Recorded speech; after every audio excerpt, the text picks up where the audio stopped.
You know what else happens in the holidays is when you get fatigued and stretched thin, um, unresolved tension Mm, tends to surface, and we've experienced that recently and before, where we get upset about something that's not even the thing we're upset about because we're fatigued, we're drained, we're mm-hmm. exhausted. Uh, and it's important to be self aware as a couple to recognize your own triggers to say, you know what, this ain't that. And to have some self talk Mm, and to give some grace to one another and recognize I'm tired right. because we're not always our best selves when we're tired. Even that Snickers commercial where it says, uh, I'm grumpy, I'm hungry, I'm hangry, and they're like, here, you're not yourself. Have a Snickers. What are some things we can do as couples when we recognize we're not ourselves and we're taking our frustrations out on each other? Y'all know my word. Let's communicate, but not just communicate. Sometimes we have to Communicate non-violently.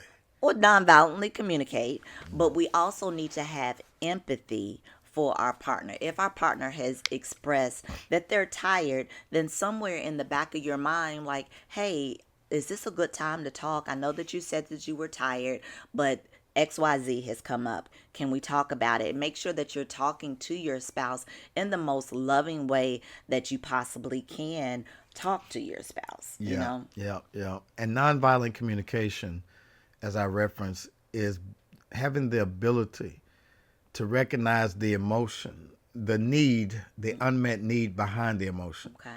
So if there's anger or frustration, we need to really sit down and like you say, have empathy to say, what's going on?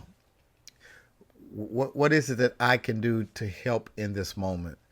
What is it that you're feeling instead of being Right. reactionary? A lot of times as men, we get defensive when our wives come to us and Mm. say, you always, or you. The way we what do I say, diffuse a conflicted situation is to use I statements. And you can say, I feel blank. And then that allows your spouse to say, okay, what's behind the feeling?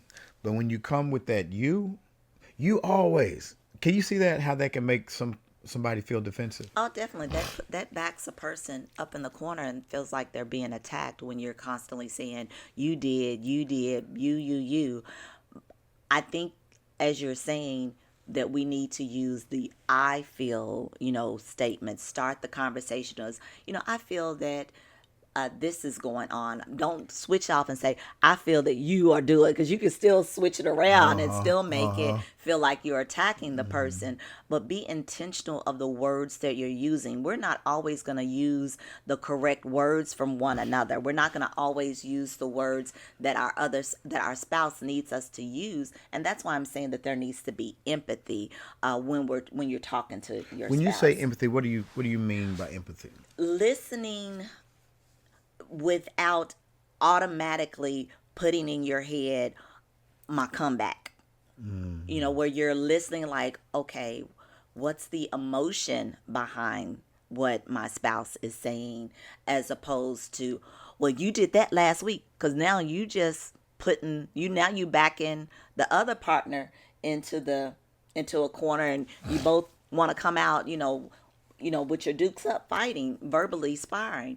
But I think what I mean about the empathy is putting yourself in your spouse's shoes when they're trying to communicate whatever they're trying to communicate to And I you. think for men it's hard because women are tend to be more in touch with their emotions than men are. Men are, they want to logically deduce a situation, and many times what a woman needs is understanding, not to prove logic. And I think we frustrate ourselves as men trying to be logical when we just need empathy and understanding. And so, men, we got to settle in. After these holidays, Yeah. we're tired, we're stretched out, we're stretched thin. And so maybe your wife just needs a hug. When she's coming exasperated, maybe you just grab her and say, you know what?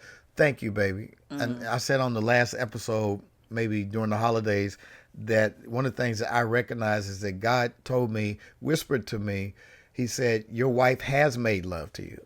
I said, no, we've been busy. We've been doing this. We've been doing that. No, she has made love to you. She made dinner. She made the bed.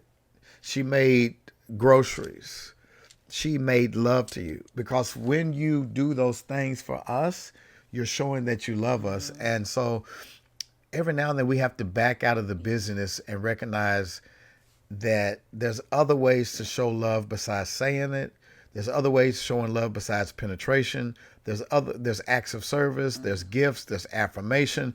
So we've got to figure that out.